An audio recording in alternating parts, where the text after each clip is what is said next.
Well, hello everyone. We're back here again and happy to be here with Healing You with Gloria. And Gloria Liebecker is here. I'm her co-host, Gail Donahue. And last time we were together, Gloria shared with us a common story from scripture based on the prodigal son, or as Gloria introduced, the prodigal child. And today, Gloria is going to share with us an experience that she had in her own life where she then discovered this story operating and this story of oscillating that she's also explained to us about the elastic bands. And I think it might bring some more clarity to the understanding of how strong this story is. So, Gloria, please, yes, let's hear from you, your life experience here. Yeah, well, it's ongoing, let me tell you. So these underlying structures that we have, as you referred to, there's that oscillating structure, and that's our conditioned reality. That's being born into our life and having these experiences where choices were made for us. We were told who we were. We're told what we're supposed to be, who we're supposed to be, who we are. And even if it's not who we truly came here to be, we believe, well, we don't have any choice. I must be that, or it must be my fault, or these underlying patterns happen. And so these structures and these beliefs that are actually unconscious drive our behaviors. So this story that came from scripture about the prodigal child helps us to actually begin to see those patterns. So it's really about seeing the patterns rather than calling them parts of ourselves. They're actually patterns of the underlying structure of our life. When we can recognize them, we can recognize that pattern is not who I am. And that's what's really been the journey for me. So I was getting to take this course one time, and everybody has had the same intention. The intention for the class was we're actually opening ourselves up vulnerably in order to recognize these patterns. That was So, interesting. yeah, and so we're here. I'm willing to do that because I'm taking that high road. I'm stepping in. I'm going to make a difference in my life. I came here for a higher purpose.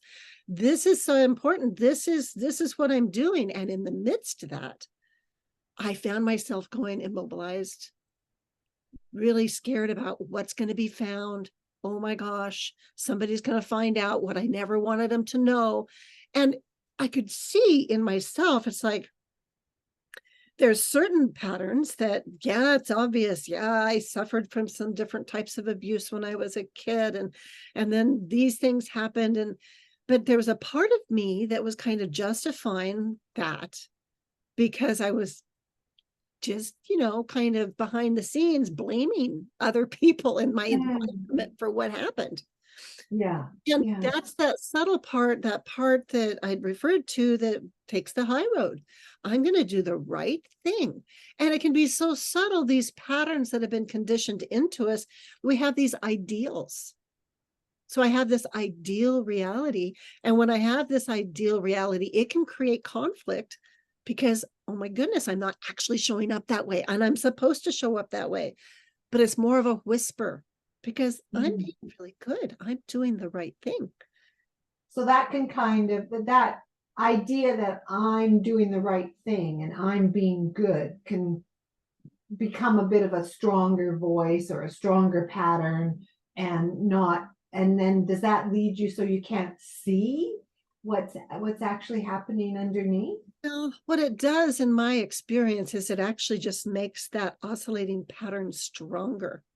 Because sometimes people use it like, well, I don't like that. What would one be? I don't follow through. So I'm going to now use a new mantra and I'm going to say, I follow through immediately with everything I do. And what's actually happening is I'm saying that I'm trying to brainwash myself.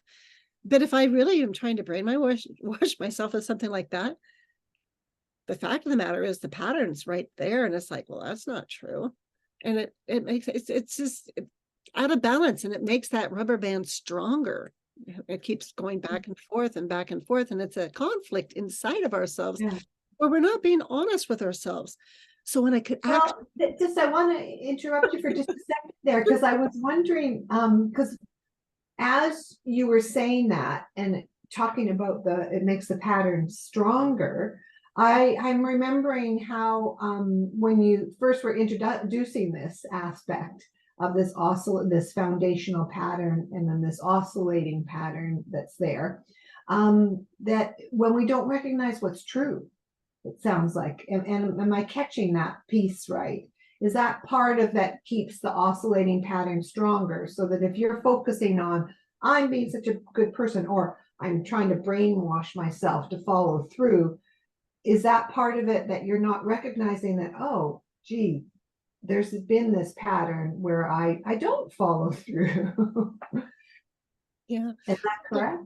Well, the whisper pattern that I was able to recognize in that moment was that I really wanted to do. I wanted to be who I came here to be, but I couldn't quite figure out how to do it. But I was making my own secret deal with life. Oh, your own secret deal with life. Oh, interesting. Okay, I'm taking the high road. I'm doing this, and then that's going to make it that's enough. And so I'm still kind of stuck in the structure. And so I want to honor the fact that we do the best we can. And what I'm discovering is possible is to recognize that is part of that paradigm. I'm not making it wrong. That's what it's like to have this existence. Mm. Yeah, because we live in this society that's also pulling us in these directions of right and wrong and good and bad and try harder and do more. Yeah. Just do it. Push through. Yeah, no matter what. And if you're not pushing through, you're not good enough. So just like, pull up the bootstraps and keep going. Yeah, and I'm not making anyone wrong for their hard work and all this they're doing. Yeah. And to recognize, oh my gosh, I really can own that. And when I name that, that's where I begin to actually step into my heart, that's what the parent represented. And so it's that unconditional love. And maybe most people could recognize it when you see a baby animal, when you see something that's just so vulnerable and tender, and there's something about that vulnerability and really needing nurturance, needing care that can open our hearts in a new way. And that would be the heart of that parent. That's that representative of life, how life nurtures us. So so it was like just beginning to step into that. And it's something that's continuing to evolve within me, for me to begin to recognize more and more that when I recognize that structure, both sides of it.